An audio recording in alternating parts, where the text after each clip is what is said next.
लड़कों के हवाले से भी हमारा एक ट्रेंड होता है कि ईद पर कुछ मीडियम साइज के कपड़े जो मुझे भी लार्ज में हो गए तो वो आने चाहिए। तो उसके लिए अगर आपका दिल करता है, क्रेविंग करता है कि पकौड़ा भी खा लें, कभी समोसा भी खा लें, अच्छा खा लिया, उसके बाद उसको बर्न कैसे करें, मतलब क्या ऐसी डाइट हम फिर आगे फॉलो करें? के लिए ये गाइडलाइन देती हूँ कि आपको जो भी क्रेविंग है ना, वीक में एक डे रख लें। सही। और जैसे बिल्कुल चीट डे रख लें, उसको चीट डे, ठीक है, चीट डे रख लें। और फिर प्लस ये होता है कि बहुत अफ्तार की दावत आ रही होती है, तो आप चीट डे अपने दावत वाले दिन रखें। आपको जो भी क्रेविंग है आप नॉर्मल इनटेक करें। हम क्या करते हैं, अगर पकोड़े खाएं तो 10-15 खा लेते हैं। एक खा सकते हैं, 3 से 4 पकोड़े खा सकते हैं। ये बहुत अच्छी है, इसको फॉलो करें। आप वेजिटेबल्स उसमें ज्यादा ऐड कर लें, बेसन कम ऐड, हेल्दी वे में भी तो बना सकते हैं। और उसको आप जो है ऑयल में डीप फ्राई ना करें, आप एयर फ्रायर में कर लें, आप पकोड़े खा सकते हैं। अरे वाह, क्या बात है, बहुत अच्छी बात। और हमारे पास जो है हमारे सैयदा साहिबा मौजूद हैं, उनसे भी मैं ज़रूर ये बात कहना चाहूँगी कि सैयदा साहिबा, आपसे एक सवाल है जो मेरे जहन में आ रहा था कि जैसे रोज़े किसी वजह से कोई नहीं रख पाता है, चाहे बीमारी की सूरत हो या कुछ भी, उसके बाद फिर उसका क्या हो कि भाई उस चीज़ को वो ओवरकम कर ले। इस्लाम और दीन में इसके हवाले से क्या हिदायत दी गई है? सबसे पहले तो मैं एक बात को वाज़ेह करना चाहती हूँ कि अक्सर लोग रोज़ा जानबूझ के भी छोड़ देते हैं जी, वो गुनाह के जुमले में आता है। जो जानबूझकर रोज़ा छोड़ते हैं उसकी तलाफी नहीं है क्या? उसकी तलाफी बिल्कुल भी नहीं है, क्योंकि रोज़ा वाजिब है।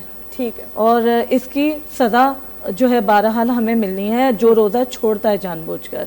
और जो किसी उज़्र की वजह से, किसी बीमारी की वजह से, किसी माजूरी की वजह से रोज़ा छोड़ रहा है, तो उसके लिए इस्लाम में इतनी आसानियां हैं कि जैसे एक रोज़े का कफ़ारा 1 किलो आटा आप रोज़ाना निकाल दें। जैसे एक रोज़ा आपने पहली रमज़ान को, फॉर एग्जांपल आपने पहली रमज़ान को रोज़ा छोड़ दिया, 1 किलो आटा आपने किसी मुस्तहिक तक पहुंचा दिया। 30 रोज़ों के हिसाब से आपका 30 किलो आटा है, तो 30 किलो आटा कफ़ारे के तौर पर आप किसी भी मुस्तहिकीन तक पहुंचा दें। तो इस्लाम में इतनी इस हद तक आसानी दी गई है कि ये 30 किलो आटा जो कफ़ारा है आपके रोज़ों का, वो उसका बदल साबित हो जाएगा। अच्छा, एक चीज़ और है कि अगर आपका रोज़ा, सैयदा साहब मैं आपसे ये भी पूछना चाहूँगा कि अगर आपकी तबीयत जो होती है ख़राब है, ये आपको वॉमिट हो गई है, हमारे यहाँ पर ये आम फेम एक मानना है जो मैंने पढ़ा, तो मैं आपसे पूछ रहा हूँ कि क्या आपका होते हुए फ़ायदा उठाऊँ, कि अगर आपको वॉमिट हो गई है, आप उसके बाद रोज़ा अगर ज़ाया हो गया है, तो आपको खाने के अलाउड नहीं है कि आप एक उसका एहतमाम ये रखें कि आप इज्जत करें रोज़े की, कि आपका रोज़ा था जो कि ज़ाया हो चुका है उज़र की वजह से। हमारे यहाँ पर क्या है कि अगर रोज़ा टूट जाता है, सॉरी टू से, तो उसके बाद जो वो खाना स्टार्ट करते हैं, तो उस बारे में क्या हिदायत है? ये भी आपने बहुत बेहतरीन सवाल किया, और ये वक्त की ज़रूरत है ये सवाल, क्योंकि हमने देखा है कि अक्सर बच्चे ख़ास तौर पे जिन्हें उनके वालिदैन ख़ास तौर पे सख्ती करके रोज़े रखवाते हैं, तो वो जानबूझकर भी अमलन ऐसा कोशिश करते हैं कि उन्हें वॉमिटिंग हो जाए। तो उसके लिए ये है कि आपका रोज़ा टूटा नहीं, मकरूह हो गया। सही।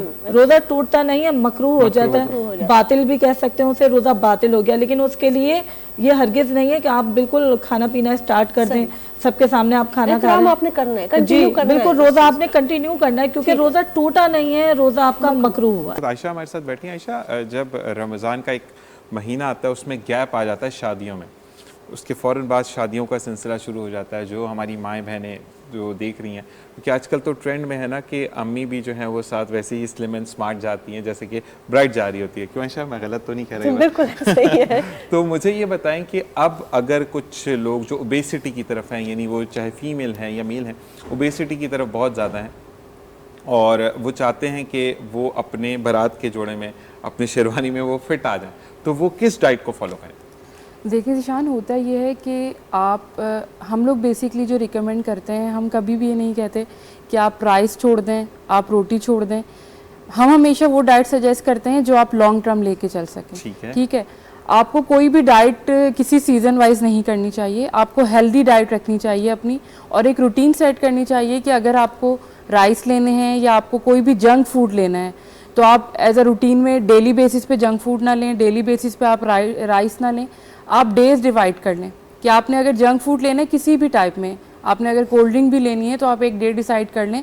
जब आप चीज़ों को प्लान करके चलेंगे ना, तो वो आपकी लॉन्ग टर्म भी रहेंगी, और वो आपको आपका वेट जो है वो स्टे भी करेगा। यहाँ क्या होता है कि हम सीज़न वाइज वेट लॉस करते हैं किसी इवेंट के लिए, और जब वो सीज़न निकल जाता है, क्योंकि हम बेइंतहा डाइट किए हुए होते हैं, तो हमारा वेट डबल होके वापस आता है। फिर क्या होता है कि जब हम इतनी एक्सट्रीम डाइट करते हैं और उसके बाद हम दोबारा स्विच होकर अपनी रूटीन पे आते हैं तो हम इतना ज़्यादा खाते हैं कि हम फिर हमारा माइंड सेट ये हुआ होता है कि अब तो हमने डाइट छोड़ दी है। ये नहीं पता होता है कि जो चीज़ें अब आपकी बॉडी वीक हो चुकी है, अब आप जो भी चीज़ अपनी बॉडी को आप किसी भी चीज़ का इंटेक करेंगे तो उसके साइड इफ़ेक्ट्स के साथ आप पे इफेक्ट देगी। ऐसा ही है। तो उससे ये होता है कि जो आपने एक सीजनल वेट लॉस किया हुआ होता है वो एक जर्नी 2-3 मंथ्स की होती है जो आप अनहेल्दी वे में वेट लॉस करते हैं।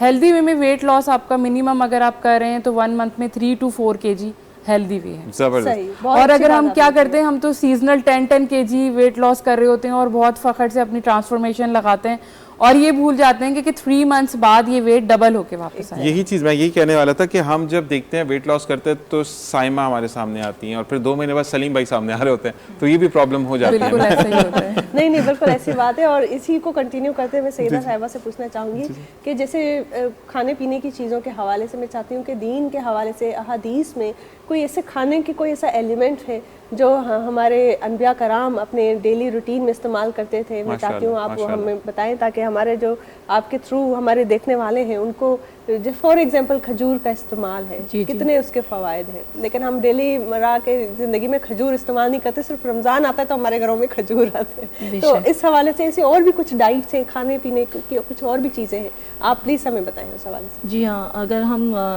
हदीस जनाब हबीब खुदा सल्लल्लाहु अलैहि वसल्लम उठा कर देखें, क्योंकि देखिए हदीस जनाब हबीब खुदा का मतलब क्या है कि रसूल खुदा अपनी तरफ से कलाम नहीं करते जब तक खुदा खुद उनको वही नादिल ना फरमाए। तो गोया रसूल खुदा ने ऐलान फरमाया तो गोया परवरदिगार आलम ने ऐलान फरमाया, और बज़ुबाने रिसालत माँ परवरदिगार आलम अपनी मखलूक के लिए बहुत खूबसूरत अशिया का एहतमाम कर रहा है। जैसे अभी आपने बयान किया खजूर, खजूर की ग़िज़ायत एक रोटी के बराबर है, लेकिन क्या वजूहात है कि हम ये कहकर बहाना कर देते गर्मी हो जाएगी और हमारे अच्छा सुनते हैं कि गर्म है उसकी तासीर, जी ज्यादा खाने से गर्मी होती है, मतलब इस तरह की बातें होती है। आई डोंट नो ये मिथ है कि सच है कि ये उसका भी मुतबादिल है कि हमें बयान किया गया है कि तिब के हवाले से अगर हम देखें, तिब इमाम अली रज़ा अलैहिस्सलाम उठा कर देखें तो हमें मालूम होगा कि अगर आप एक खजूर खा के और दूध का एक गिलास पी ले या एक घूंट दूध पी लें